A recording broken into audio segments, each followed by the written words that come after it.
permen atau ciki atau minuman, saya biasanya tanya sama pegawainya, oh ya mbak, toko di sini buka jam berapa sampai jam berapa ya? Terus ini kalau bosnya kalau siang biasanya istirahat nggak ya? Terus kalau toko-toko lain gimana ya rata-rata? Jadi sebelum kalian prospek, teman-teman harus cari infonya terlebih dahulu. Yang kedua teman-teman, sebelum canvassing teman-teman harus bawa perlengkapan yang pasti pulpen, kertas, bukti klaim. Bukti klaim ini sangat penting teman-teman menurut saya, karena bukti klaim ini sangat menunjang untuk closingan. Nanti saya akan jelaskan di belakang kenapa kok bukti klaim ini sangat menunjang untuk dapat closing. Terus lagi laptop atau tablet, tapi usahakan laptop ya teman-teman ya, supaya gampang ya, offline SKS-nya. Terus printer atau form SPAJ. Tapi kalau printer ini dalam tanda kutip, teman-teman prospek di luar kota atau di luar pulau. Jangan, kalau di Surabaya teman-teman nggak usah bawa printer. Tapi kalau di luar kota yang jauh, mungkin kalau keluar pulau, nah teman-teman harus bawa printer. Karena kalau ngeprint di warnet, teman-teman akan habis biaya banyak.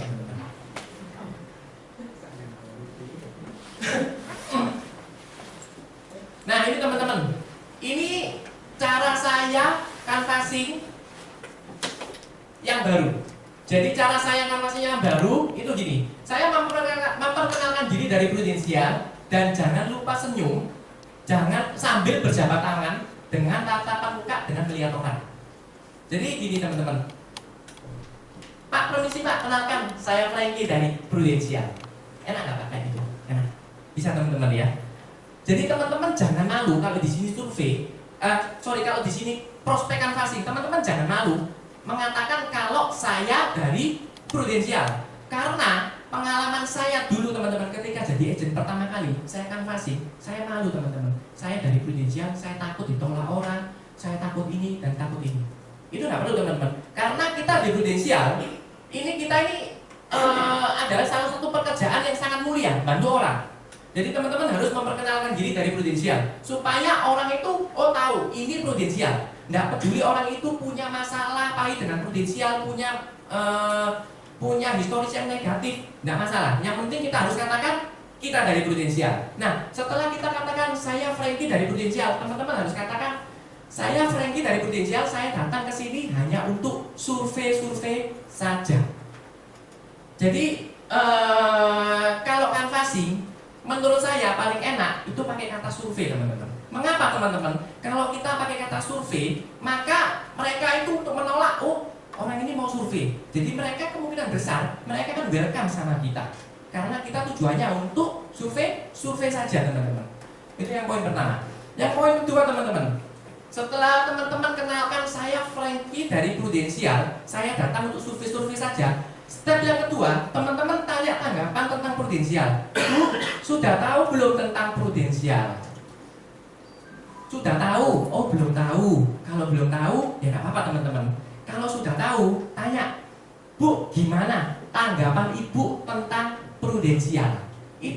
Nah, tanggapan nasabah itu ada dua teman-teman, negatif dan positif. Kalau tanggapan nasabah positif, lanjutkan step berikutnya.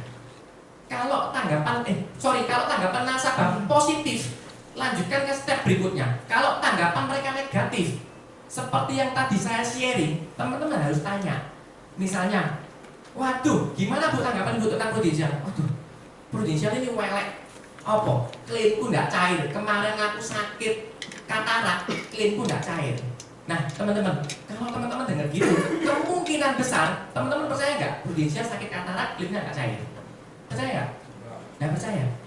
Nah, kemungkinan besar kalau klaim katarak nggak cair, kenapa? Ada yang tahu nggak? Kira-kira aja. Belum 1 tahun. Nah, itu teman-teman. Banyak agent ketika saya canvassing, banyak agent yang tidak menjelaskan perkecualian 19 penyakit dalam 1 tahun pertama. Jadi ini penting teman-teman. Teman-teman ketika prospek, teman-teman harus jelaskan 19 penyakit pertama secara jelas kepada nasabah. Karena nasabah itu seringkali lupa. Biasanya kalau setelah saya jelaskan, sebenarnya saya suruh tanda tangan teman-teman. Jadi kalau dia lupa, besok-besok dia lupa, Bu, Ibu sudah saya jelaskan, ini Ibu sudah tanda tangan. Jadi nasabah nggak sampai mana. Nah, misalnya kalau katarak kemarin saya nggak cair, oh gini loh Bu. Jadi Bu, Ibu sudah dijelaskan belum sama prudensial, sama agentnya? bahwa di prudensial ada aturan 1 tahun pertama itu ada 19 penyakit yang tidak bisa di-cover. Nah, dalam 1 tahun pertama penyakit apa yang bisa di-cover, Bu? 1, penyakit yang berhubungan dengan virus. Contohnya demam berdarah, muntaber, tipes, lebih kurang seperti itu. Yang kedua, semua penyakit berhubungan dengan musibah, kecelakaan, patah tulang atau jahitan. Itu tidak kita kecualikan. Jadi teman-teman harus menjelaskan itu kepada nasabah. Buat nasabah itu ngerti. Oh, karena kemarin aku klaim itu karena ini loh nggak cair. Karena ini. Jadi ketika nasabah punya masalah negatif, teman-teman bisa menyelesaikan masalah itu. Saya pernah menemui teman-teman. Saya datang ke suatu toko. Tokonya bilang gini, saya Franky dari Prudensial mau survei saja. Mau survei apa? Uang saya dibawa lari sama izinnya. Waduh, dibawa lari gimana, Bu? Iya, saya ini dibohongi sama izinnya. Saya ini pertama kali, tapi ini saya cerita nggak boleh ditiru ya teman-teman dulu ya. Teman-teman, janji nggak boleh ditiru ya, tiru ya, oke? Jadi izinnya itu nakal teman-teman. Pakai cara gini. Saya pertama kali ikut, itu teman baik saya ikut 1 juta. Ya udah, pertama kali premi saya setorkan. Oh iya. Terus Bu, nah sudah setorkan, bulan depan datang polisnya. Terus dia minta uang lagi, saya bayar terus. Ketika sudah berjalan waktu, saya klaim saya nggak bisa ditolak Prudensial. Teman-teman tahu nggak? Kenapa? Uang yang disetor ke agennya itu dibawa lari.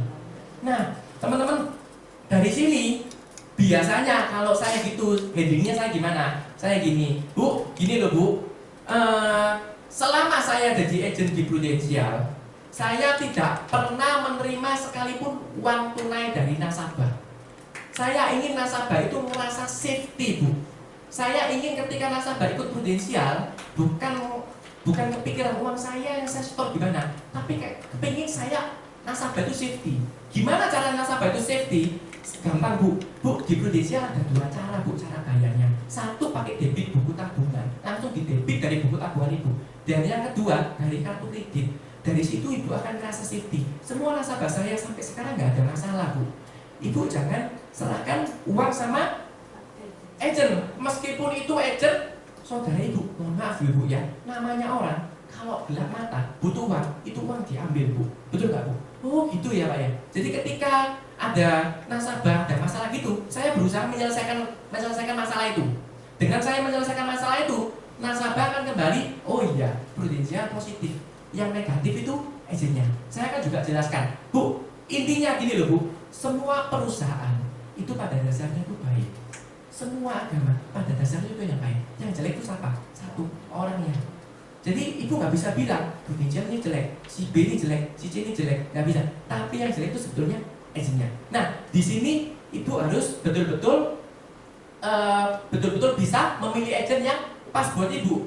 Nah, biasanya saya jelaskan gitu teman-teman. Mungkin teman-teman di sini yang pernah prospek menghadapi masalah seperti apa dan seperti apa, mungkin teman-teman nanti bisa tanya sama saya, mungkin saya bisa bantu. Nah, teman-teman, setelah teman-teman tanya tanggapan nasabah, teman-teman masuk ke step ketiga. Teman-teman pack pending. Nah, pack pending teman-teman yang biasa saya pack pending tentang keluarganya dulu. Bu, oh iya, anaknya itu berapa? Oh, anaknya sekolah di mana, Bu? Oh, sekolahnya di Citahati. Waduh, teman-teman.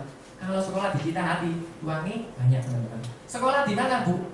Saya sekolah di misalnya ya SMP negeri berapa yang mungkin kecil. Mohon maaf ya teman-teman, mungkin sekolah yang apalagi yang kecil. Oh, berarti kita bisa menangkap teman-teman. Kita nanti kedepannya akan membuka premi itu dari fact finding ini, dari fact finding keluarga. Terus yang mungkin kita fact finding keluarga, oh Bu, saya biasanya pancing-pancing gini, Bu, katanya toko sebelah Ibu barusan dari luar negeri, dari Eropa ya, tahun lalu. Nah, teman-teman, kalau DE kebujuk teman-teman, loh kamu kok tahu? Enggak, tuh bujui aku dari Eropa loh, cuma bentar toh, itu 2 minggu toh. Oh, sama siapa Bu? Dengar-dengar bahwa apa namanya ke Eropa lama. Enggak, cuma 2 minggu toh. Berarti kalau mereka ke Eropa, mereka harusnya keluar uang ratusan juta teman-teman ke Eropa. Berarti kita ke depannya mungkin kita bisa buka premi yang besar. Tapi kalau mereka kita pancing, Bu, Ibu 2 tahun lalu katanya ke Eropa, ngawur aja ke Eropa, nang Bali aja gurung pernah untuk kan gak udah duit. Nah, teman-teman, jadi situ kan kita bisa nanti bisa buat bahan perkiraan kita buka premi berapa nanti di orang itu. Itu tujuan saya yang pertama. Kenapa saya fact finding keluarga? Yang kedua, saya fact finding finansial, kisaran income dan pengeluaran serta aset, teman-teman. Nah, teman-teman, mungkin teman-teman datang ke toko, teman-teman bisa fact finding seperti gini, teman-teman. Oh iya, waktu itu saya prospek canvassing di Kupang NTT. Saya prospek di Kupang NTT, saya tanya teman-teman, saya tahu orang luar pulau itu kaya-kaya. Saya tanya, loh, Cek, sering ke Surabaya kan? Oh, sering ke Surabaya. Surabaya tinggal di mana? Di hotel mana? Enggak, aku ada rumah kok di Surabaya. Oh, rumahnya di mana, Cek? Surabaya mana? Timur, selatan, barat, timur. Surabaya timur, selatan, barat. Oh, Surabaya timur. Di daerah itu loh, Dharma Husada itu loh. Daerah Galaxy Mall sana loh. Oh, daerah sana. Loh, berarti kalau rumah daerah Galaxy Mall besar-besar. Iya kan, teman-teman? Nah, saya tanya lagi teman-teman. Loh, Cek, kalau ke sana terus pergi-pergi terus kayak apa, Cik? Biasanya, Cik, kalau nggak ada mobil nanti Surabaya hubungi Frankie, Cik. Nanti mungkin bisa Frankie temenin di jalan-jalan. Oh, gak usah, di Surabaya ada mobil. Loh, gak usah Cik kayak gitu. Enggak, ada si jaga. Oh, loh, mobil apa, Cik? Kok Cik di Surabaya punya? Enggak, aku di Surabaya cuma punya Pajero tok. Nah, dari sini kan teman-teman bisa nangkep ya. Mobil Pajero 500 juta ditaruh nganggur di Surabaya. Itu kalau mau banyak nggak mungkin. Dari situ kita bisa nangkap, kita akan buka premi ke depannya berapa. Gitu. Terus yang kedua, kita fact finding, jangan lupa fact finding riwayat kesehatan, teman-teman. Ketika teman-teman prospek habis-habisan, wis closing, ternyata yang terakhirnya teman-teman, Pak, mohon maaf, Bapak sebelumnya sudah ada pernah klaim, sudah, saya pernah sakit, saya pernah pasang ring. Waduh, gagal mana. Jadi sudah capek prospek, tapi gagal mana. Jadi teman-teman harus fact finding riwayat kesehatannya. Ini menurut saya penting. Karena apa? Biasanya saya fact findingnya gini, Pak, Bu, sebelumnya, mohon maaf ini, ketika misalnya nih saya tanya ya, Pak, Bu, sebelumnya sudah pernah tahu tentang prudensial belum? Oh, sudah tahu, saya sudah ada prudensial kok. Oh, sudah dari prudensial. Berapa lama, Bu, gini-gini? Sudah. Saya tanya riwayat kesehatannya, Bu, di prudensial Ibu, maaf nih, dulu pernah ada sempat klaim nggak, Bu? Oh, misalnya dia, oh pernah. Tanya teman-teman, sakitnya apa? Jadi teman-teman bisa tahu nantinya apa yang teman-teman harus lakukan. Misalnya maksud saya gini, saya sudah pernah sakit misalnya usus buntu, atau saya sudah pernah sakit misalnya jantung. Waduh, teman-teman, kalau dia sudah pernah klaim riwayat sakit usus buntu, kemungkinan besar teman-teman masih bisa ikutkan. Teman-teman masih bisa tulis usus buntu. Mungkin dengan kebijakan dari prudensial, usus buntu ini dikecualikan. Semua penyakit yang berhubungan dengan usus buntu kemungkinan dikecualikan. Tapi nanti prudensial akan mengatakan cek medical lagi. Tapi kalau dia sudah pernah sakit jantung, teman-teman, pasang ring. Tolong teman-teman jangan diteruskan. Nah, kalau teman-teman mau teruskan, monggo nggak apa-apa. Tapi teman-teman jangan lupa harus jujur, tulis sudah pernah jantung, pasang ring, tulis teman-teman apa adanya. Ya, karena menurut saya teman-teman, ketika saya di prudensial, nama saya Frankie itu nomor 1. Orang nasabah dengar nama saya Frankie, dia harus bilang Frankie prudensial itu baik. Frankie prudensial itu tanggung jawab. Frankie prudensial itu kalau dijelaskan dengan detail. Frankie prudensial itu orangnya ramah. Jadi nama menurut saya adalah nomor 1. Nah, teman-teman, fact finding yang keempat biasanya saya fact finding hobi atau jalan-jalan ke luar negeri atau beli barang branded yang seperti saya katakan tadi. Yang pertama, nah mungkin beli barang branded mungkin di mana teman-teman datang ke rumah nasabah. Terus rumah nasabah banyak pajangan patung-patungnya Paris, terus jamnya London. Teman-teman tanya, "Loh, pernah aku ke sana?" Jadi gini teman-teman, saya suatu saat itu waktu di HCOS ada nasabah klaim. Saya nunggu nasabah. Saya duduk-duduk nyantai, saya bingung ngapain. Saya puter-puter, jalan-jalan. Saya lihat ibu-ibu jilbaban, kok kelihatannya kok pakaiannya rapi, menarik. Saya parani teman-teman, saya ajak kenalan. Bu, yang saya tanyakan itu lucu teman-teman. Yang saya tanyakan itu adalah hal yang sebetulnya lucu. Bu, duduk di sini mau beli obat ya? Ya justru mau antri obat ya, pasti beli obat teman-teman. Oh iya, dia mau beli obat. Oh iya bu, loh masnya ngapain? Oh nunggu nasabah bu. Iya, mau beli obat.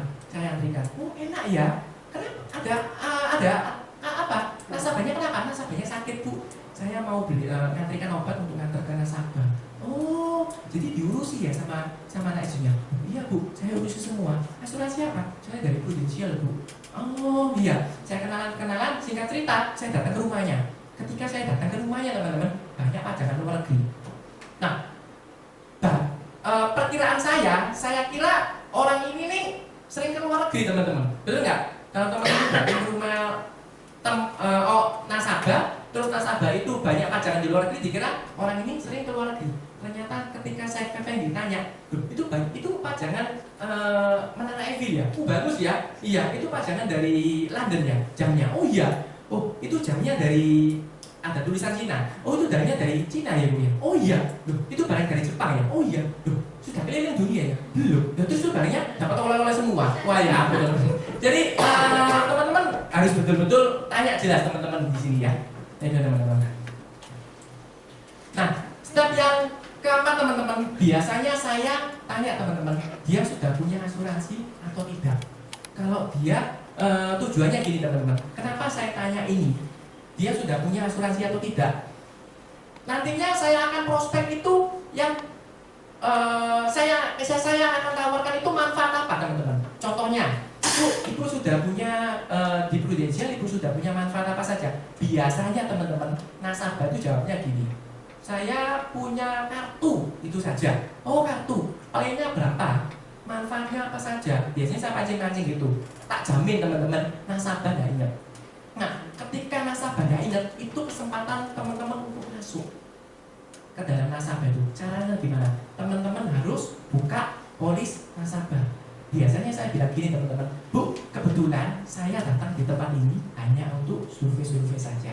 Dan tujuan saya, kembali lagi, saya hanya untuk ingin bantu nasabah lagi, menjelaskan ke nasabah manfaat apa saja yang ibu dapat.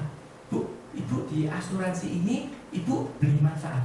Kalau ibu beli manfaat di asuransi, terus ibu, mohon maaf ini, nggak tahu manfaatnya apa, kira-kira rugi nggak bu? Buat agennya ibu udah rugi, perusahaan dulu nggak rugi, saya nggak rugi, ibu yang rugi. Nah, untuk saat ini saya datang hanya untuk survei saja, untuk bantu ibu bacakan polis ibu kembali. Nah, kalau mungkin polis ibu sudah baik, saya bilang baik, saya jelaskan. Tapi kalau ibu misalnya polis ibu kurang baik, nanti saya akan kasih solusi sama ibu. Nanti ibu bisa bilang ke istrinya, saya kasih solusi yang terbaik buat ibu. Oh itu aja, iya. Jadi saya biasanya bilang gitu sama nasabah. Setelah saya bilang gitu sama nasabah, saya biasanya buat janji teman-teman. Nanti besoknya saya ketemu hari apa. Nah, jangan lupa teman-teman, kalau poin kelima ini, minta data yang dari bersangkutan untuk dibuatkan perkiraan manfaat ilustrasi. Misalnya gini teman-teman, jadi ketika saya tanya, ibu sudah punya manfaat kartu? Sudah. Loh bu, sudah punya manfaat apa lagi bu? Waduh saya lupa. Nabungnya berapa lama bu? Saya sudah nabung sekitar 7 tahun lalu. Nah lebih kurangnya teman-teman, kalau 7 tahun lalu teman-teman, tak jamin untuk produk manfaat sakit kritisnya kemungkinan tidak ada. Tapi kalau misalnya prosentasenya ada, selama ini saya canvassing teman-teman, manfaatnya biasanya kecil-kecil. Karena ketika saya canvassing, saya jarang menemui nasabah yang nabung di bawah 5 tahun, di atas 5 tahun, itu yang sakit kritisnya besar. Jadi kemungkinan besar kalau di bawah 5 tahun, kemungkinan sakit kritisnya bisa besar. Tapi kalau di atas 5 tahun, kemungkinan sakit kritisnya kecil. Nah, biasanya saya langsung minta datanya untuk saya buatkan perkiraan. Itu dia sudah punya kartu, ya udah saya buatin sakit kritis sama jiwa, udah itu aja. Nanti besoknya saya datang, saya story ini saya jelaskan. Pikiran saya itu aja teman-teman. Nah, cara mintanya gimana teman-teman? Cara mintanya gini teman-teman. Pak, Bu, saya boleh minta datanya ya Bu ya. untuk besok saya kembali, saya lihatkan kepada ibu lagi brosur dari Prudensial untuk ibu baca-baca. Ibu harus ikut. Saya minta datanya lagi, dan untuk data ini untuk laporan ke kantor saja. Minta data apa, Pak Franky? Oh, saya minta namanya ibu siapa sesuai KTP, saya minta tanggal lahirnya, perokok atau tidak perokok. Di sini saya tulis itu, teman-teman. Saya minta data itu setelah saya pulang dari hotel, saya buatkan, teman-teman. Misalnya dia tidak punya kartu, ya udah, saya buatkan kartu. Misalnya ini mungkin teman-teman buat pengetahuan teman-teman ya. Jadi ketika teman-teman di sini canvassing, teman-teman harus tahu lebih kurang kompetitor dari Prudensial itu manfaatnya seperti apa. Saya kasih contoh satu, perusahaan Manulife contohnya. Perusahaan Manulife itu ada kartunya itu ada dua, teman-teman. Satu kartunya yang warna hijau, itu adalah kartu keanggotaan. Yang satunya itu kartunya warnanya orange. Nah, kalau yang kartunya hijau, terus tidak ada tulisan GAMI, tidak ada tulisan SOS, tidak ada tulisan medical, tidak ada yang tulisan perusahaan tersebut yang kerjasama, berarti itu adalah kartu kepesertaan. Berarti itu nanti klaimnya bisa pakai rembes. Nah, teman-teman bisa buatkan kartu PRUHS, itu bisa double claim. Nah, kalau misalnya teman-teman saya menemui nasabah gini, kok sudah pernah sudah ada asuransi apa ya, sudah tahu Prudensial, oh aku ikut Manulife, ya toh. So, ngomong-ngomong, terakhir tak tanyai, ini loh kartuku Manulife kayak gini, coba aku yang tengok. Kalau lihat no, oh kartu ini hijau, ya udah saya kembalikan. Berarti saya punya pandangan orang ini tak buatkan kartunya PRUHS, gitu teman-teman. Tapi itu nanti saya jelaskan hari berikutnya. Saya nggak mau prospek hari itu juga, karena hari itu saya hanya mau untuk fact finding. Oh gimana sih dia itu, teman-teman. Nah itu yang saya lakukan di hari-hari pertama, teman-teman. Nah di hari kedua, teman-teman, setelah teman-teman jangan lupa ya, setelah teman-teman prospek, teman-teman harus buat janji untuk ke hari berikutnya. Ini saya banyak temui, teman-teman. Bukan saya banyak temui ya, teman-teman ya. Saya juga dulu ngalami sendiri. Setelah sakingnya dia bilang, ya wes, ini wes, oke dikasih data semua. Saking senengnya teman-teman, saya lupa buat janji. Oke, pulang ya, terima kasih. Setelah saya dari rumah buat ilustrasi, baru saya sadar. Oh iya, kapan aku ketemu lagi belum buat janji. Nah, itu teman-teman. Jadi teman-teman di sini ada nggak yang jujur ya teman-teman ya, setelah prospek lupa buat janji? Ada nggak teman-teman? Jujur teman-teman? Wah luar biasa ya. Oke, iya. Kasih tepuk tangan untuk diri kalian sendiri. Nah, itu yang teman-teman harus lakukan. Dan di hari kedua, teman-teman kalau sudah buat janji, iya saya datang nanti ya hari Rabu, lusa, misalnya sekarang hari Senin, saya datang hari Rabu. Kita ketemuan hari Rabu jam 4 sore di rumah saya. Teman-teman harus datang tepat waktu ya teman-teman. Datang di lokasi sesuai dengan janji yang dikeluarkan. Ingat, tepat waktu teman-teman. Tidak boleh molor. Nah, kenapa? Nasabah itu melihat dari kita. Nasabah itu mau nabung ke kita. Kalau salah satunya kita ini tepat waktu. Nasabah itu senang loh tepat waktu. Saya pernah, saya sering datang ke nasabah tepat waktu. Tapi mereka mungkin masih sibuk. Tapi tidak apa-apa, kita datang, kita tunggu di sana. Dia sungkan kok teman-teman. Nanti dia bilang, oh Franky silakan duduk, sorry loh ya, silakan duduk. Pak, pegawainya diambil, ambilkan belikan minum ini. Franky minum dulu ya, bentar ya. Sorry ya, Cece masih repot ya, tunggu 10-15 menit ya, bentar ya. Nah itu teman-teman. Kita datang tepat waktu itu nggak ada rugi buat kita. Kita akan banyak dapat penghargaan dari nasabah tersebut. Itu. Yang kedua, ketika teman-teman datang, bicarakan tentang pekerjaan atau hal-hal umum terlebih dahulu untuk mencairkan suasana supaya menjadi nyaman. Jadi ketika teman-teman datang, ketemu, oh ya gimana kabar sih? Gimana kabar sih? Oh iya, baik Frank. Oh iya Cek, ini Cek ilustrasi brosur dari Prudensial. Waduh teman-teman, nggak enak teman-teman. Jadi teman-teman tanya lah teman-teman, sekitar 15 menit lah lebih kurang. Oh Cek, hari ini gimana toko ini? Rame tak? Hari ini aku keliling toko-toko. Waduh, rame kabel. Kelihatannya toko Cece rame. Mau tadi sibuk saat itu. Enggak lah Frank, gini cerita. Oh iya, hari ini apa Cek?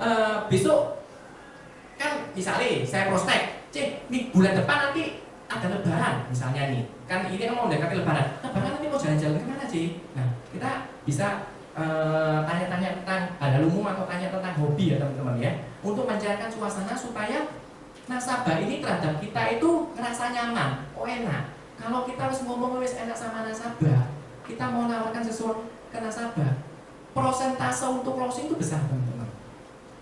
Itu yang saya lakukan ketika saya canvassing. Saya banyak menemui case itu karena saya sering buat nyaman nasabah. Yang ketiga teman-teman, setelah itu teman-teman keluarkan ilustrasi yang teman-teman buat. Sorry teman-teman, sebelum poin nomor 3 ini saya lupa tulis teman-teman.